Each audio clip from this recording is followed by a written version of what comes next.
ஐயோ பாஸ்டர் ஏசப்பா, நீங்க தான் என்னை காப்பாத்தணும். நோவா, என்னங்க இவர் ரொம்ப பக்தியான ஒரு நபர், ஆலயத்தில் நல்லா பாட்டு பாடுறீங்க, ஜெபிக்கிறீங்க அப்படின்னு நினைச்சிட்டு இருந்த இப்படி உட்கார்ந்து குடிச்சிட்டு இருக்கீங்க. ஐயா, குடிக்கிறதுல என்னையா தப்பு? நீ சொல்றது கரெக்டு தான். நீ இங்க உட்கார்ந்து குடிச்சேன்னு வைய, நிறைய பேர் நீ வந்து பார்ப்பாங்க, உன் மேல இருக்கிற நல்ல பேர் கெட்டு போயிடும். அதனால கிளம்பி வாங்க, நான் வேற ஒரு இடத்த கூப்பிட்டு போறேன், அங்க போய் குடிச்சுக்கலாம். வாங்க போலாம். ஏன் நிஜமாலுமா சொல்றீங்க? ஆமா, வாப்பா போலாம், வா கிளம்பி வா போலாம்.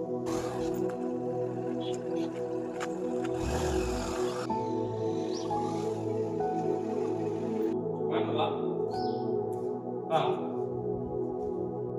ஐயா, யாரும் நம்ப மாட்டாங்க, சரியா? பயப்படாத, கதவை சாத்திடுறேன். வாங்க வா வா, ஒண்ணு நீ பயப்பட வேண்டாம், சரியா?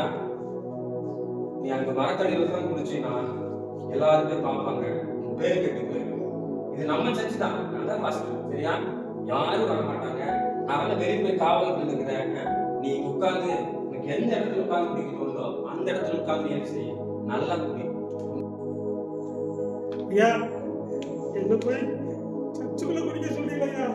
கடவுள் இருக்கிற இடம், பரிசுத்தமான இடம், அவர் வாசம் பண்ற இடம் ஐயா, அவர் குடிக்கிற இடம், இங்க போய் நான் எப்படி ஆண்டவர்?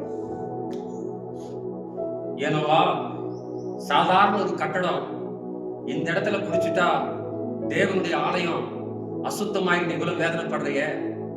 1 கொரிந்தியர் 3:16 சொல்லுது, நீங்களே நான் வாசம் செய்யற ஆலயம் சொல்ற ஆண்டவர்.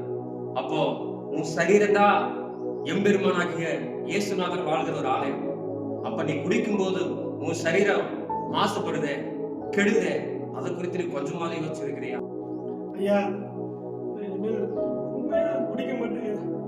என் தப்ப நான் உணர்ந்துட்டேன். நோவா, குடிக்கிறது மாத்திரம் நான் பாவம்னு சொல்ல வரல. விபச்சாரம் பண்றது, வேசித்தனம் பண்றது, கள்ளக்காதல் பண்றது, இந்த சரீரத்தை கெடுக்கக்கூடிய விதத்துல நீ என்னெல்லாம் தப்பு செய்யறியோ அத்தனையுமே ஆண்டவருக்கு பிரியமில்லாத ஒரு காரியம். ஏன்னா அவர் வாசம் செய்யற ஆலயம். ஐயா, சத்தியமா இனிமேல் நான் குடிக்க மாட்டேன் ஐயா. குடி மட்டும் இல்லையா, நீங்க சொன்ன எந்த பாவத்தை நான் செய்ய மாட்டேன். மன்னிச்சு